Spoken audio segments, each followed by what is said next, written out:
Y finalmente, algunas consideraciones adicionales es, volviendo a nuestro paciente original al que hayamos visto, aparentemente habíamos resuelto el problema de esta persona introduciendo la vacuna contra la hepatitis B. Pero la pregunta final es, ¿realmente lo hemos logrado? ¿Realmente hemos logrado solucionar el problema de esta persona introduciendo la vacuna contra la hepatitis B en recién nacidos? Y la pregunta es que probablemente no. Ellos tienen diferentes preferencias. En el caso de ellos, en el caso de las comunidades Kandoshi y Shapra, dicen sí, la vacuna es interesante, pero sabes que lo único que estás haciendo es salvar a los niños, pero a nosotros los adultos nos estás matando, nos estás dejando morir. Y nosotros los adultos somos los que sustentamos a la familia. Podemos tener luego otro niño si se muriera, pero si nos morimos nosotros, toda mi familia va a morir porque no hay quien lleve el alimento al hogar. Entonces, en la lógica de ellos, la primera prioridad es salvar al adulto. Entonces su prioridad es diferente. Incluso argumentan que las estrategias de vacunación son parte de una estrategia para eliminar o extinguir a estas comunidades indígenas. Entonces, frente a eso, ellos lo que demandan es lo que son los medicamentos antivirales, ¿no?, para el tratamiento de la hepatitis crónica. Y obviamente acá hay diferencias abismales, entre $35 que cuesta vacunar en comunidades indígenas versus $17.000 solamente en un medicamento, en el costo directo del medicamento, ¿no? Pero ¿qué hacer? Mantener todavía esta inequidad, mientras que los habitantes de las zonas urbanas sí van a tener acceso a estos medicamentos, a todos estos servicios de salud especializados para tratar las complicaciones de la hepatitis B, o esta población rural excluida va a seguir manteniendo este no acceso a los servicios de salud. ¿Qué es lo que vamos a hacer? O vamos a buscar, como el Ministerio de Salud finalmente decidió, equilibrar la balanza, equilibrar los poderes entre las zonas urbanas y rurales y buscar que tengan el mismo nivel de acceso a ambos tipos de poblaciones. Finalmente lo que el Ministerio decidió fue darle acceso también a las comunidades indígenas al tratamiento antiviral, considerando que las comunidades indígenas también son ciudadanos peruanos y que también tienen los mismos derechos que los demás en acceder a tratamientos especializados, cueste lo que cueste. En este caso el costo no importaba y buscaban con argumentos de equidad de poder mejorar el acceso a estos servicios, ¿no? Y es que finalmente las decisiones en salud pública son decisiones complejas. La evidencia científica es un elemento clave para la toma de decisiones, pero no es el único elemento a ser tomado en cuenta. Para eso existen otras consideraciones como es la disponibilidad de recursos. Es que tengo los suficientes recursos económicos, humanos y logísticos para poder implementar la intervención o la política que yo quiero, ¿no? o no puedo. Puedo tener la mejor evidencia científica sobre una intervención, pero de repente no tengo los suficientes recursos. Tengo el ambiente y el contexto organizacional para recibir esta intervención, o sea, mi sistema de salud está preparado para recibir esa intervención. Es que voy a tener un servicio de salud adecuado para que en las comunidades Kandoshi vaya un médico especializado, un médico especialista, me hice el tratamiento y tenga las herramientas para monitorear a ese paciente. ¿Mis servicios de salud están preparados o no están preparados? ¿Qué tengo que hacer para prepararlos? Y finalmente, las preferencias de la población. ¿Cuáles son las características de esta población? ¿Cuáles son sus necesidades?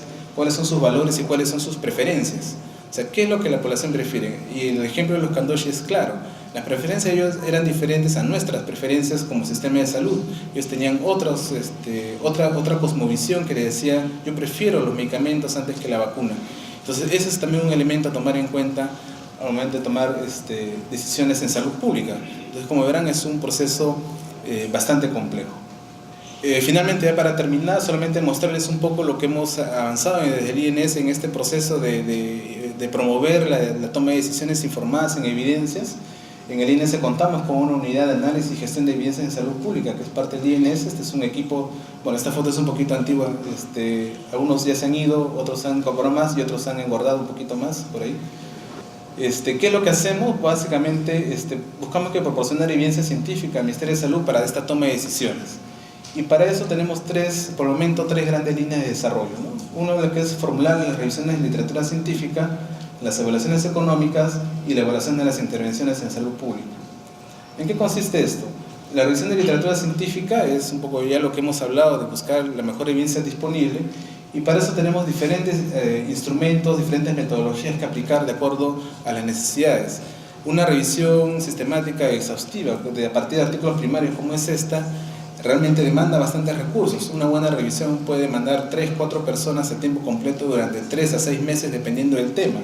pero sin embargo los tiempos técnicos no se relacionan necesariamente con los tiempos políticos. El ministro necesita tomar una decisión mañana o pasado mañana, pero no dentro de 6 meses. Dentro de 6 meses de repente no estará. Entonces tenemos que tener otras opciones, como pueden ser notas rápidas, que hagan unas revisiones rápidas basadas ya en revisiones prepublicadas, o a veces tenemos un poco más de tiempo y podemos preparar sinopsis de revisiones sistemáticas, o sea, consolidar, sintetizar la evidencia de revisiones ya publicadas previamente, o algunos documentos más elaborados para problemas más complejos, como son los resúmenes de política o policy brief, que esta es una herramienta de BIFNET, que además de revisar la literatura, lo valioso que tiene es que aporta un análisis sobre las consideraciones de implementación, cuáles son las fortalezas, las oportunidades y cuáles son las brechas que todavía tenemos o las barreras que tenemos que vencer para poder implementar alguna de estas intervenciones, ¿no? Da un paso más que la simple revisión de la evidencia científica, ¿no? En evaluaciones económicas, algunas de las metodologías que hemos estado usando ha sido la evaluación de impacto presupuestario, las evaluaciones costo-efectividad. Y en lo que es intervenciones, evaluación de intervenciones, entramos con la lógica de que en una intervención podemos evaluar la factibilidad y tener una evaluación basal de esta intervención para posteriormente evaluar el resultado o el impacto de esta intervención en salud pública y ver si realmente funciona lo que hemos implementado en el país. Y en el camino también evaluar procesos, ¿no? Evaluar si el proceso intervención se viene desarrollando adecuadamente. La intervención puede ser muy buena, pero la implementación no necesariamente es adecuada y eso se puede identificar a través de investigación operacional. Bueno, ¿cómo empezamos? Empezamos a través de las necesidades sentidas que tenía tanto el Ministerio de Salud como el Ministerio de Economía y Finanzas de información para tomar decisiones complejas en su momento, y también luego los programas de control de enfermedades identificaron que eran el uso de la evidencia era muy útil para resolver problemas complejos sobre todo, ¿no? Y algunos productos han sido estos, por ejemplo, el tema del levonorgestrel, que les hablábamos, que el ministro tenía un tema que resolver con el Tribunal Constitucional.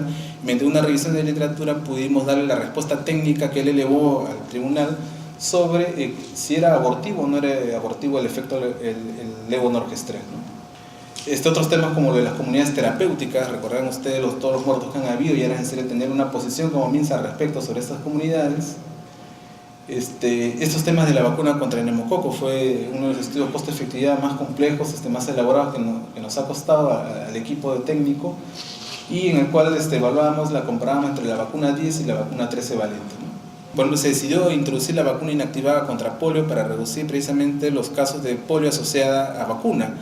Y obviamente no es costo efectiva por los altos costos de la vacuna, pero hay una decisión política de introducirla basado en que no es pertinente ni es conveniente tener niños afectados por enfermedad causada por las vacunas que nosotros como Estado le estamos aplicando, y porque eso es totalmente prevenible con una vacuna como es la vacuna inyectable. Sin embargo, esto tiene costos, tiene precios muy elevados, y este estudio de impacto presupuestal permitió decantar algunas propuestas que eran excesivamente caras, ¿no?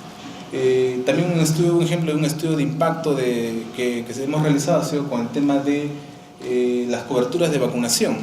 Como ustedes saben, las coberturas administrativas, lo que reportan los servicios de salud, son bastante elevadas, 95, 98, 105% algunos de cobertura de vacunación, pero cuando el INEI va a las casas y revisa los carnets de vacunación, encuentra cobertura de 65, 55%, y viene el tema de cuál es realmente la cobertura real de vacunación en nuestro país. Entonces decidimos recurrir a un marcador biológico para evaluar si realmente nuestros niños menores de 5 años estaban protegidos o no contra sarampión, rubiola y hepatitis B. Y en una encuesta nacional en menores de 5 años que hicimos en el 2011, encontramos que en promedio el 91.6% de los menores de 5 años a nivel nacional sí tenían anticuerpos contra el sarampión. Y esto era más o menos estable en las diferentes regiones del país, con una tendencia quizás a la menor proporción en el caso de Lima metropolitana, sorprendentemente. Y para el caso de hepatitis B, incluso las coberturas son mucho mejores, con prácticamente un 96% a nivel nacional que tenía anticuerpos protectores contra la hepatitis B, ¿no? Y es más, ninguno de los niños menores de 5 años encuestados tenía antecedentes serológicos de haber tenido alguna infección previa por hepatitis B. Y esto también se mantiene a nivel nacional, ¿no? Entonces, una evaluación rápida del impacto de estos programas de vacunación, ¿no? El caso de las guías clínicas de depresión y suicidio, estamos tratando de entrar también a aplicar la medicina basada en evidencias en la formulación de estas guías clínicas. Y aquí vemos talleres de trabajo en el cual se está trabajando con los expertos en salud mental del país para poder formular estas guías clínicas, ¿no? Otros temas como intervenciones para disminuir el abandono al tratamiento antituberculoso. Y aquí usamos una herramienta valiosa que son los diálogos deliberativos. O sea, una vez formulado el documento técnico basado en evidencias, buscamos que convocar a todas las partes interesadas que tienen algo que opinar o que decidir sobre esta política. En el caso de que era de la herencia de la tuberculosis, las partes interesadas estaban conformadas por gestores de los programas de tuberculosis, estaba formada también por investigadores en el tema de tuberculosis, pero también formada por pacientes. Los pacientes también tenían algo que decir. Y todos ellos participaron en un diálogo deliberativo en el cual se les planteaban las opciones de política y ellos discutían acerca de la pertinencia, factibilidad o barreras que pudieran haber para la implementación de cada una de estas, y eso alimentaba el documento técnico para que el Ministerio pudiera tomar una mejor decisión. Y finalmente, ¿qué hemos aprendido en este camino? Uno es que los decisores políticos, tanto el Ministerio de Salud como el Ministerio de Economía, necesitan información, ¿no? Necesitan información para poder decidir mejor, y ellos ya se han vuelto usuarios de la información. Segundo, que la evidencia científica sí puede ser incorporada en la formulación de políticas y tener un impacto en la salud, ¿no? Al contrario de que de repente algunas veces la academia un poco frustrada puede decir investigado y publicado, pero sin embargo esto no se traduce en políticas. Lo que hemos venido aprendiendo en este tiempo es que sí es posible, pero necesitamos estar cada vez más cerca del Ministerio para poder ayudarlos en esta toma de decisiones. Y en ese caso, la posición del INS como órgano desconcentrado del Ministerio de Salud, lo suficientemente cerca para identificar sus necesidades y para resolverlas rápidamente, ha ayudado a que estas evidencias científicas puedan ser más fácilmente incorporadas en la toma de decisiones. Otro es que los usuarios de la información tienen que participar en la formulación de la pregunta de investigación. O sea, desde el inicio de esta formulación de evidencias, el usuario, el decisor, tiene que ser parte de este proceso, porque si no es parte de este proceso, cuando se le entregue la información, no lo va a sentir como una necesidad, no lo va a incorporar como algo suyo y probablemente quede relegado y no sea usado. La evidencia científica puede contribuir a disminuir la inequidad, como ya hemos discutido también. Otro tema importante es que frente a intereses económicos, la evidencia científica es la mejor respuesta. Siempre toda decisión en salud pública incluye lo que son gastos, presupuestos adicionales, y siempre va a haber alguien que va a ganar o que va a perder, y siempre entonces van a haber por tanto intereses económicos, y frente a eso lo más objetivo, lo más transparente es usar la evidencia científica. Otro es que necesitamos formar a los usuarios de la información, necesitamos que cada vez hayan más usuarios, cada vez más decisores sientan la necesidad de la información científica para decidir.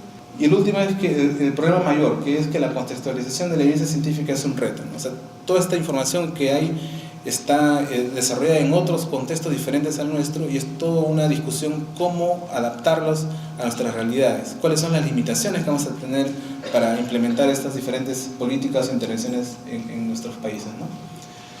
Y bueno, finalmente decir que cuanto más recursos o menos recursos tengamos, siempre vamos a necesitar más información para decidir mejor, ¿no? Bueno, eso es lo que les venía a comentar y muchas gracias.